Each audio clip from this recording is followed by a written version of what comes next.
Human beings have preserved royal tombs, tax receipts, military victories, and several thousand years of men bragging about owning land. But ask one very practical question: how did ancient women handle their periods, and history suddenly become shy? That is strange, because menstruation was not a rare ceremonial event. It was a recurring biological reality for roughly half the adult population. No warning notification, no pharmacy aisle, no discreet little pouch containing 12 products, 3 painkillers, and a chocolate bar purchased under emotional duress. So what did women actually do? The honest answer begins with a frustrating archaeological problem. Most likely solutions were made from cloth, leather, grass, moss, wool, or other materials that rot long before archaeologists arrive with tiny brushes and enormous confidence. Written records are not much better. Ancient authors discussed fertility, purity, medicine, and female bodies, but rarely documented the ordinary mechanics. The evidence is incomplete. The monthly problem was not. Before ancient women could figure out how to manage menstruation, evolution first had to invent the problem. And evolution, as usual, chose the least convenient possible design. Most mammals do not visibly menstruate. Their uterine lining is usually reabsorbed if pregnancy does not occur, which is tidy, efficient, and frankly a little smug. Humans, along with a small group of other primates, some bats, and a few other mammals, developed a different system. During each reproductive cycle, the uterus prepares a thick, blood-rich lining before an embryo has even arrived. It is the biological equivalent of decorating a guest room for someone who has not confirmed they are coming. If pregnancy does not happen, much of that lining breaks down and leaves the body as menstrual blood and tissue. Why would evolution build such an expensive system? One leading explanation focuses on the unusually invasive human placenta. A human embryo does not simply settle politely on the surface of the uterus. It embeds itself deeply into maternal tissue and gains direct access to the mother's blood supply. This helps support the enormous energy demands of growing a human brain, but it also creates biological risks. The uterus may prepare in advance, transforming its lining into a controlled environment capable of regulating implantation before an embryo gets too ambitious. Basically, the uterus develops security before humans develop doors. But an ancient woman's menstrual life probably looked very different from that of many women today. Modern discussions often assume a monthly cycle repeating with near-industrial regularity from adolescence until menopause.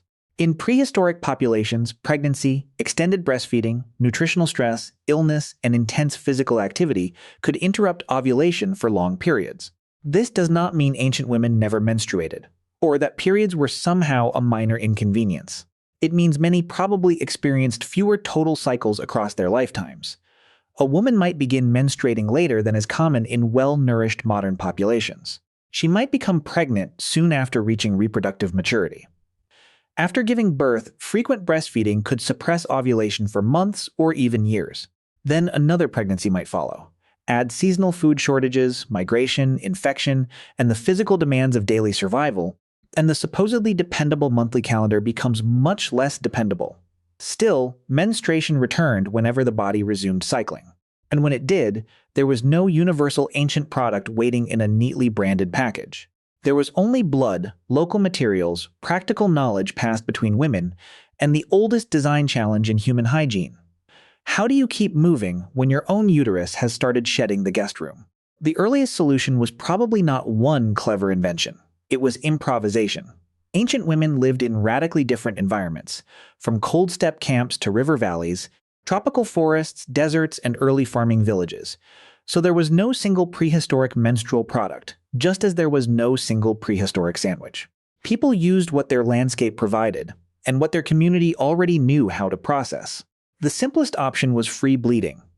That sounds shocking, mainly because modern clothing, furniture, office chairs, and social expectations are built around the assumption that bodily fluids should remain invisible. In a small mobile community, where garments were limited, privacy worked differently, and washing happened near rivers or camps, allowing blood to flow naturally may sometimes have been the most practical choice. But sometimes matters. Menstrual flow varies enormously. So do pain, climate, activity, clothing, infection risk, and personal preference. A woman gathering plants in warm weather had different needs from someone traveling through winter wearing valuable layers of hide.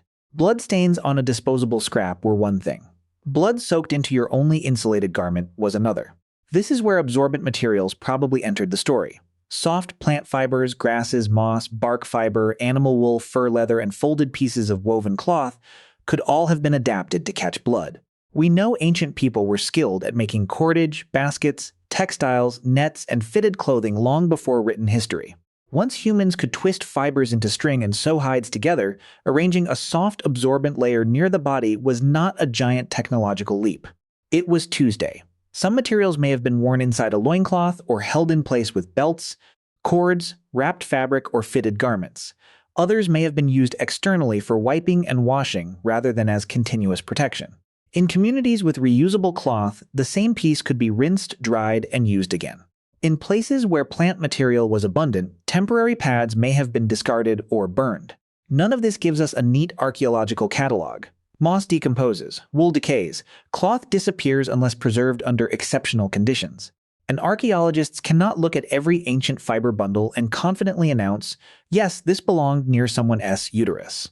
Knowledge was probably transmitted socially instead.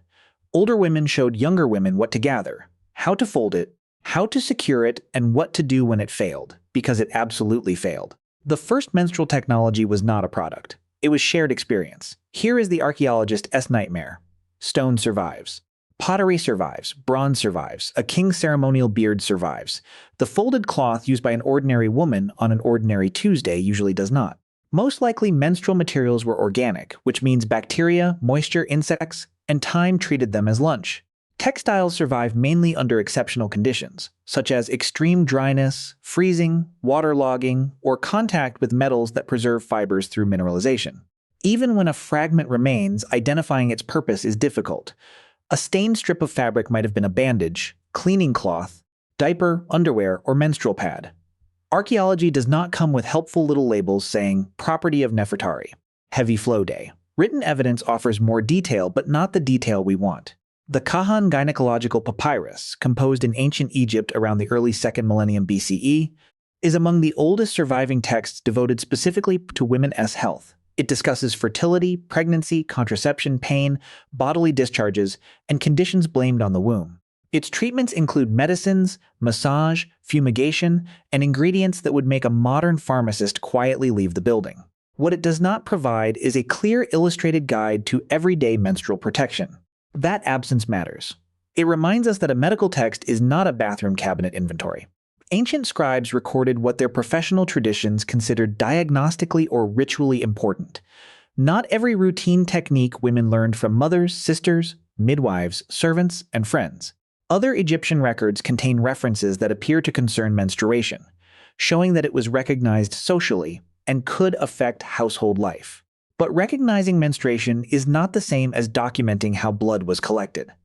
We have evidence for the category, not the complete equipment. Surviving ancient textiles prove that people could weave linen, wool, and other fibers into sophisticated garments. They could fold, wrap, tie, wash, mend, and reuse cloth. That makes reusable menstrual fabric entirely plausible. Plausible, however, is not the same as physically confirmed. This is the discipline archaeology demands and the internet occasionally misplaces. We can say ancient women almost certainly developed practical methods. We can identify materials they possessed. We can study medical language and later historical customs. But the oldest universally confirmed menstrual pad has not emerged from a prehistoric grave, perfectly preserved beside a comb and a receipt. The evidence did not vanish because periods were unimportant. It vanished because the solutions worked, decomposed, and returned to the earth.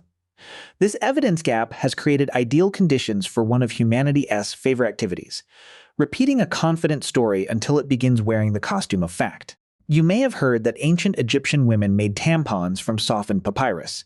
Greek women supposedly wrapped lint around wooden sticks. Roman women used wool. These claims appear everywhere, usually presented with the certainty of a product catalog. The problem is that their documentary foundations are often unclear, late, mistranslated, or detached from the original medical context. Ancient physicians did insert materials into the vagina, but not every inserted object was a menstrual product. Pessaries containing wool, linen, plant matter, honey, oils, or medicines were used to treat gynecological conditions, influence fertility, or deliver remedies. Calling all of them tampons is like discovering a throat swab and concluding it was an ancient toothbrush. Could women have used papyrus, wool, or linen to absorb menstrual blood? Absolutely. Do we possess straightforward evidence showing that Egyptian women routinely rolled papyrus into recognizable tampons? Not really. Then there is the menstrual hut. Ethnographic records describe societies in which menstruating women stayed in separate buildings or designated spaces. Archaeologists sometimes use those records to interpret unusual structures, but buildings do not preserve intentions. A small hut with a hearth and domestic debris might have housed menstruating women. It might also have served cooking, storage, childbirth, isolation during illness, or the prehistoric equivalent of hiding from relatives. Even when separation occurred, its meaning was not universal. It could represent stigma and restriction. It could also provide rest, privacy, companionship, or temporary freedom from labor. The same structure might feel oppressive to one woman and peaceful to another. Human culture refuses to fit inside a single caption. And no, women in ancient camps probably did not automatically synchronize their cycles like biological watches. The famous idea that women who live together begin menstruating at the same time remains scientifically disputed, with later studies finding that apparent synchronization can arise through coincidence and naturally varying cycle lengths. Periods overlap. Calendars create patterns. Humans create stories about the patterns. So the responsible reconstruction is less exciting than the internet version, but far more interesting. Ancient women had absorbent materials, textile skills, medical knowledge, and generations of shared experience. They almost certainly developed multiple solutions. What we lack is evidence for one universal method moving neatly from moss to papyrus to wool. History was messier than that. So were the periods. Once menstruation became culturally visible, it stopped being only a biological event. It became a social category. And humans love categories. Many societies connected menstrual blood with danger, pollution, fertility, sacred power, or some confusing combination of all four. A menstruating woman might be restricted from preparing food, entering temples, touching ritual objects, sleeping with her husband, or participating in certain ceremonies. Sometimes these rules were harsh. Sometimes they were protective. Often they were both, depending on who made the rule and who had to live under it. Menstrual seclusion is especially easy to misunderstand. From the outside, a separate hut can look like pure exclusion. In some communities, that is exactly what it was. Women could face stigma, physical danger, cold, poor sanitation, or forced isolation. But in other settings, a separate space could also create privacy, rest, and female companionship.